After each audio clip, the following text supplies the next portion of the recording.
I knew from the moment I chose to go to art school that I'd be labeled the disappointment. My dad didn't even try to hide it. He called my major paint by numbers nonsense and said I'd end up sketching caricatures on the side of the street while my brother Colin made six figures in a suit. Colin was the family golden boy. He'd taken a few business courses, dabbled in stock trading, wore watches that looked expensive but probably weren't, and had this unshakable charisma that made people believe everything he said.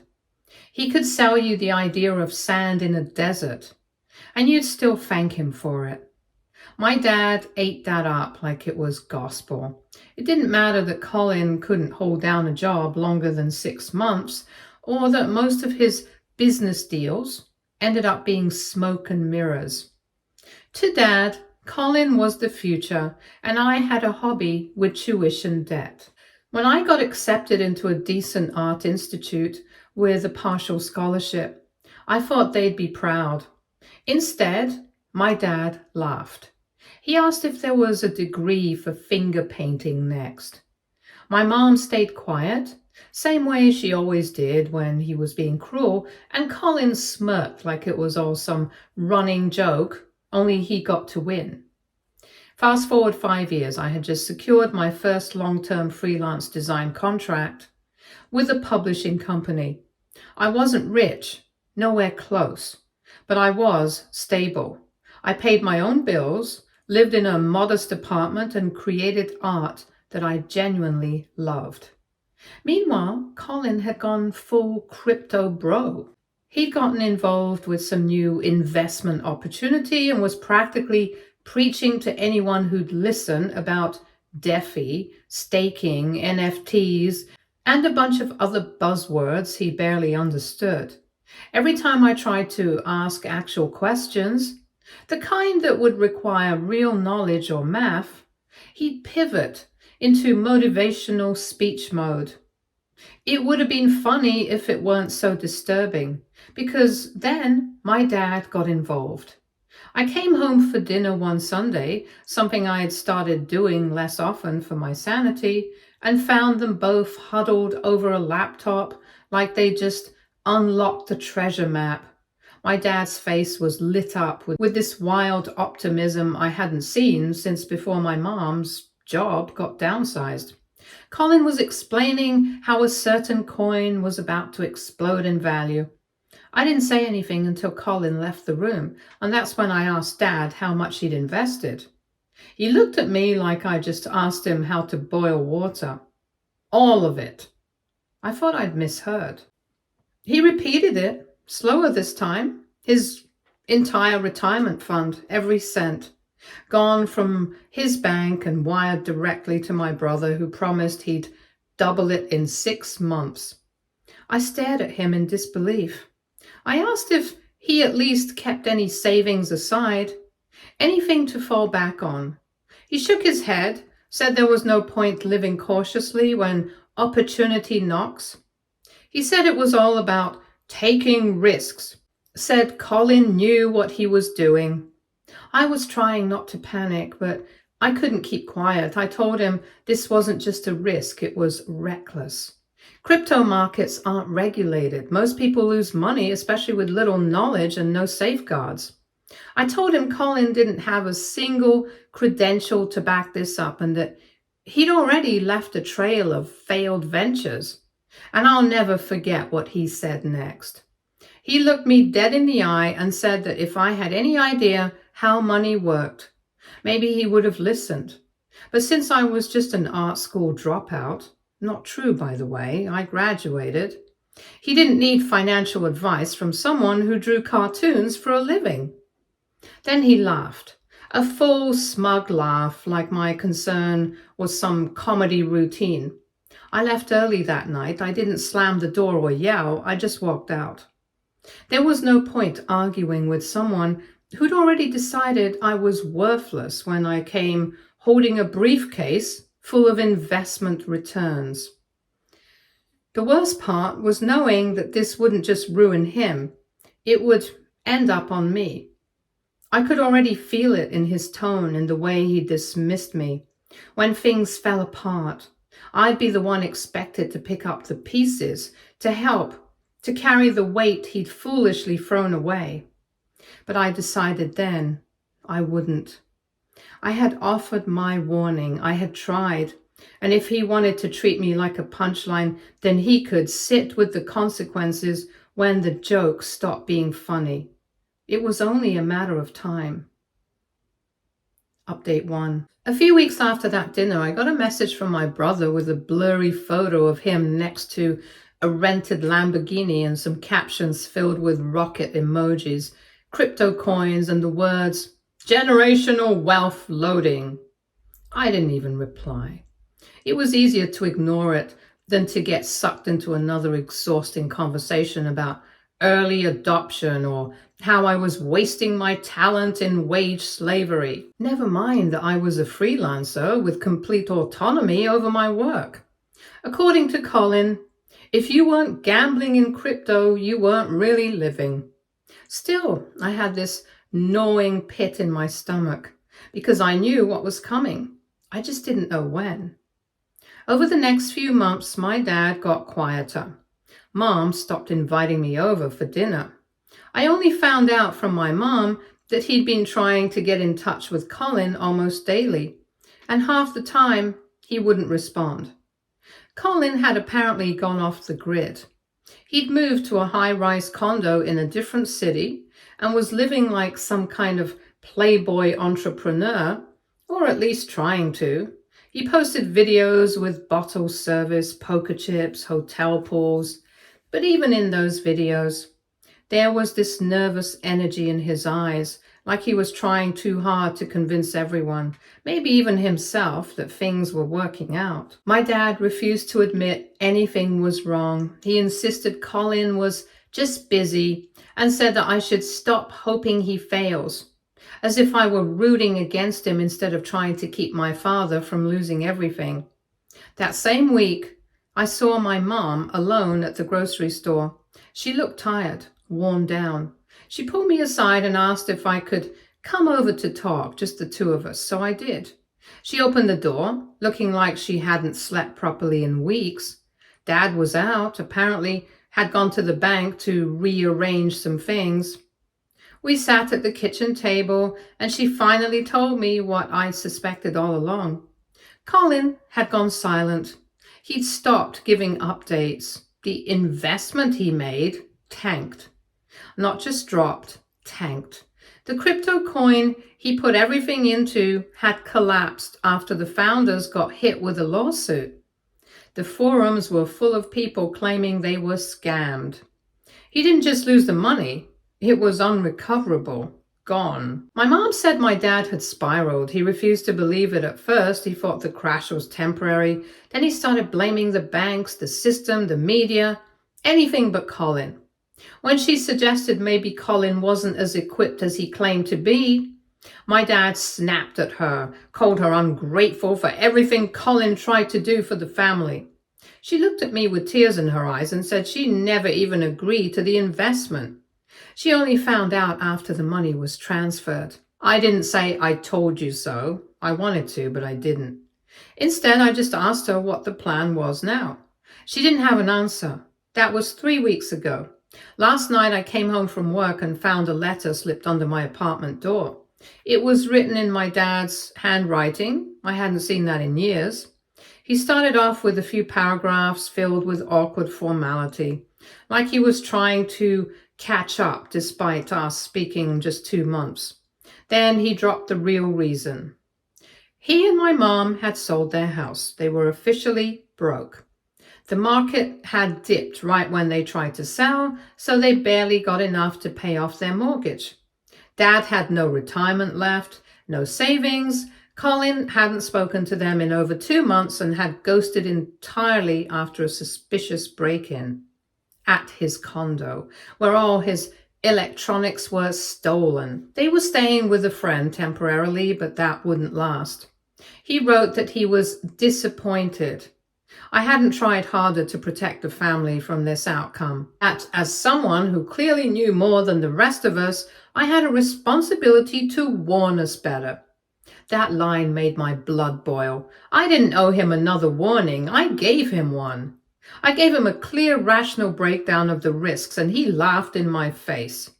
He mocked me. He chose blind faith in Colin over critical thinking. He didn't just ignore me, he humiliated me for even trying. And now, when the castle had crumbled, he wanted to pass the blame to the art school loser because suddenly being smart wasn't so laughable anymore. I folded the letter and set it aside. I don't know what he was trying to do. He could have just called. Did he think this would be heartfelt? I didn't cry. I didn't get angry. I just sat there, silently stunned at how quickly people change when it suits their ego. And more importantly, how quickly they come crawling back when the pedestal they built under someone else finally collapses. Update 2. It didn't take long after the letter for the next thing to happen. A call from my mother. I let it ring out the first time, but it came back again the next day and the day after that. Eventually, I picked up. Her voice was lower than usual, and there was this odd hesitancy in her tone that immediately told me what was coming. She started with how hard it's been lately, said they were staying with a friend of your father's, but that it was only supposed to be for a week and now it had been 3. Apparently the friend's wife was starting to make comments and things were getting uncomfortable. I asked her straight, what did she want? She sighed and said they were thinking about staying with me temporarily, just a few months until they got things sorted. That was the moment I knew they hadn't learned a thing, not a single thing.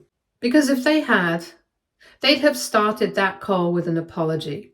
They would have acknowledged how they'd treated me, how they taunted me, how they sneered when I said I'd taken a remote job in design and told me to come back when you get serious. But no. Now that things had gone south for Colin and their situation had gone from unstable to desperate, I was the fallback plan. They wanted to come stay with the art school failure. I told her I'd think about it and hung up. I needed time, not just to weigh logistics, but to process the sheer audacity. They had told me to move out, literally. Told me I wasn't welcome under their roof because I'd given up on ambition, said I was playing small, and Colin was the real child who could make something happen for the family. And now, years later, here they were, homeless, betrayed, and calling me in a tone that assumed I'd forgotten all of it. I hadn't. I lived in a modest one-bedroom apartment that I paid for on time every month. I had health insurance, I had a few emergency savings tucked away. And more than anything, I had peace. I had no one breathing down my neck trying to control what I wore, where I worked, or how I measured success. So yeah, I needed time to think, because no part of me wanted to sacrifice that peace for the same people who tossed me aside. A few days later, I got another call, this time from my father. I almost didn't pick up. His tone was harsher, more forceful, no pleasantries. He said they couldn't stay where they were anymore and needed to move out within the week. He said I was their only option. I reminded him that he had another son, one who had taken his entire retirement fund, and swore he could turn it into millions. He scoffed and said Colin had gone rogue. Gone rogue. That was how he described the man who ghosted his own parents after losing every penny they had. I didn't say much, I just listened. Then came the inevitable. He said I owe them this, that family takes care of each other and that I should have done more to protect them from what happened, that I could have been clearer or tried harder to stop him from investing. That was it. That was the moment I snapped. I told him I did try to stop him. I warned him more than once, calmly, logically, and respectfully. I presented facts, risks, and sent him basic market data. I laid it all out and he laughed in my face, called me naive, dismissed my concerns like I was a child who didn't understand the world. I reminded him that the night he laughed in my face, he said I was too sensitive to survive in the real world. So I told him I had survived without anyone's help, and now that he couldn't, suddenly it was my fault. He didn't say anything for a second, just breathed into the phone. I told him that maybe this experience would make them stronger. Maybe a little discomfort, a little struggle, a little cold reality would finally shake the delusion out of them. He didn't like that at all. He told me I was being selfish, that I was letting pride come before family, but I was done. I told him that if they wanted help, they needed to start with an apology. A real one. No excuses, no guilt tripping, no twisting things to make me the villain. I said until that happens, they were welcome to figure things out the way I had to. And then I hung up. I didn't feel guilty, not even a little bit. Because this wasn't about revenge, it was about self-respect, about boundaries, about refusing to be someone's backup plan after they've burned every bridge and realized the one they left standing might be their only way out. Update 3.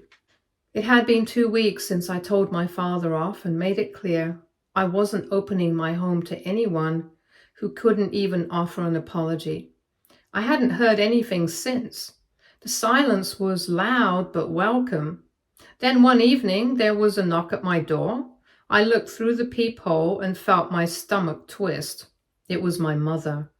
She looked smaller than I remembered, tired too, like all the weight she used to carry in her attitude had settled into her face instead. She stood there in a coat, too thin for the weather, holding a worn-out tote bag and a folded umbrella. I opened the door slowly. She didn't step in right away, just looked at me with this strange, unreadable expression, part guilt, part relief. She asked if we could talk.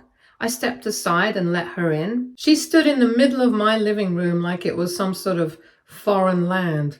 She looked around the small shelves, my framed illustrations, the warm lighting, and whispered that the place looked peaceful.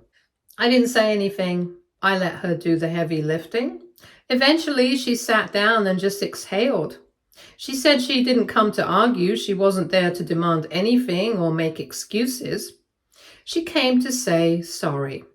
And I could tell this wasn't some manipulative, guilt-ridden performance. It wasn't like the times in the past where she'd say, "I'm sorry you feel that way," or "Things were tough for us too, you know." No, this was different. She said that ever since Colin disappeared with the money, my father had gone into a spiral, angry, bitter, snapping at everyone, blaming her for not keeping me in line back when I spoke up about the investment. She said she'd been sleeping on a recliner in some acquaintance's living room, that she hadn't eaten a full meal in 2 days because she didn't want to be a burden in someone else's home. I didn't interrupt. I just sat across from her and let her talk. She said she had been wrong about me, that when she and my father laughed at me for going to art school, she was scared. Scared I wouldn't survive, scared that I'd struggle, and instead of dealing with that fear, she joined in his mockery because it felt safer to agree than to challenge him. Then she said something that I didn't expect at all.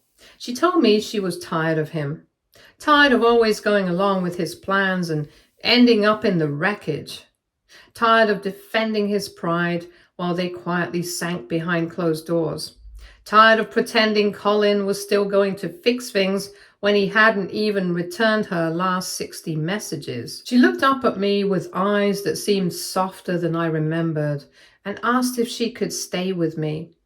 Not both of them, just her. She said she wouldn't take up much space.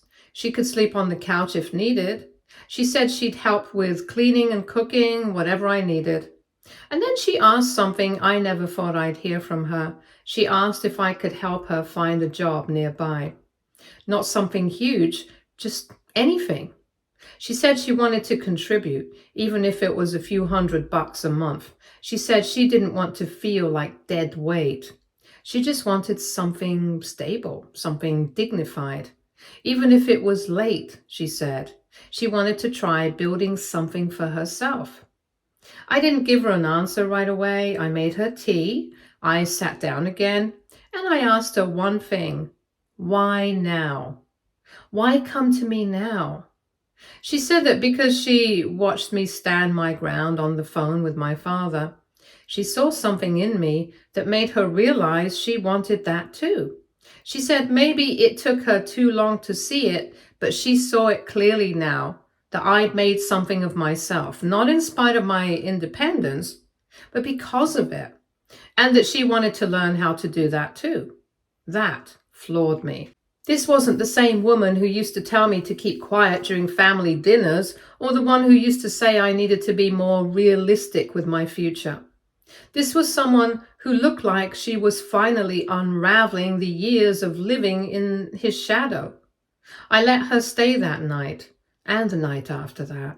I didn't say much at first. I just watched, observed, tried to see if this was real or temporary guilt. But she meant it. She helped around the apartment without me asking. She folded laundry while I worked. She offered to cook dinner and actually followed through. And when I told her about a small local bookstore looking for part-time help, she followed up on it herself. Within a week, she'd gotten an interview and she got the job. She cried when they handed her the schedule, said it was the first time she'd earned something on her own in over 20 years. I didn't cry, but I'll admit I felt something I hadn't felt towards her in years. Respect. It was a slow rebuild. We still didn't talk about everything. Some nights the tension still lingered in the air, but she was trying. And for once, I didn't feel like a child begging for her approval. I felt like someone she looked up to. Funny how life spins like that. Update 4. He didn't call first. Of course he didn't. Like always, he showed up expecting people to accommodate him just because he bothered to show his face. It was a Saturday afternoon and I had just gotten home from the art supply store with a bag of canvases tucked under one arm and coffee in the other. My mom was in the kitchen humming. She started doing that lately and she hummed when she was comfortable. The place actually felt settled. The knock came hard. 3 loud bangs on the door, no patience, no pause. I didn't even check the peephole. I already knew. My mom froze by the sink. I could see it in the way her shoulders tensed, the humming dying mid-note. She said his name under her breath. Quiet. Almost like a prayer she hoped wouldn't be answered. But the knock came again, louder this time. My doorbell wasn't working and I hadn't bothered to change it. Nobody usually came over anyway. I opened the door, but not fully, just enough so he could see my face, and the fact that I hadn't slammed it shut yet was already more than he deserved. He looked like hell. Hair messy, eyes red, face drawn and pale. The arrogance was still there, barely masked by the exhaustion, but it was muted, like even his ego couldn't find the strength to keep up the act anymore. He asked if she was here. I didn't answer. He said he just wanted to talk. I told him he could do that from the hallway. He scoffed. He said I was being dramatic, and that was it. That tone. The one that always assumed authority, as if he could command any room he entered with nothing more than condescension and volume. My mother stepped into the hallway behind me. She didn't say anything at first, just looked at him like she was seeing someone through glass, distant, detached. He asked her if she was really staying here. She said yes. He asked if she seriously intended to abandon him over a small setback. That was the word he used, setback. Like training your entire retirement into a get-rich-quick scheme run by a guy whose last known address, I bet, was a van now. somehow counted as a minor misstep. She told him that it wasn't just about the money, that this was years in the making, that she had begged him to slow down, to think, to consider that maybe handing Colin that kind of money was reckless, that she had warned him multiple times, and all he did was call her paranoid and tell her she didn't understand ambition. He didn't deny it. He just deflected. He looked at me and said, this was my fault. He said I should have stopped him harder, that I should have proven to him that it was a scam if I was so sure. I didn't raise my voice. I just asked him one thing. How was I supposed to stop a grown man who already thought he was smarter than everyone in the room? He didn't have an answer for that. So he pivoted and said that fine, he made a mistake, but now we needed to come together as a family. He said things like that when he wanted something, he'd pull out these hallmark-worthy phrases to coat his demands in sentiment. He said he was tired, said he missed her, said she was his wife and that family didn't abandon each other when things got hard. She interrupted him. She said he abandoned her years ago, not physically but emotionally. Every time he mocked my education, every time he put Colin on a pedestal and dismissed me like a stray leaf that blew in from someone else's garden, every time he made decisions without her, dismissed her input, and then blamed her when they failed.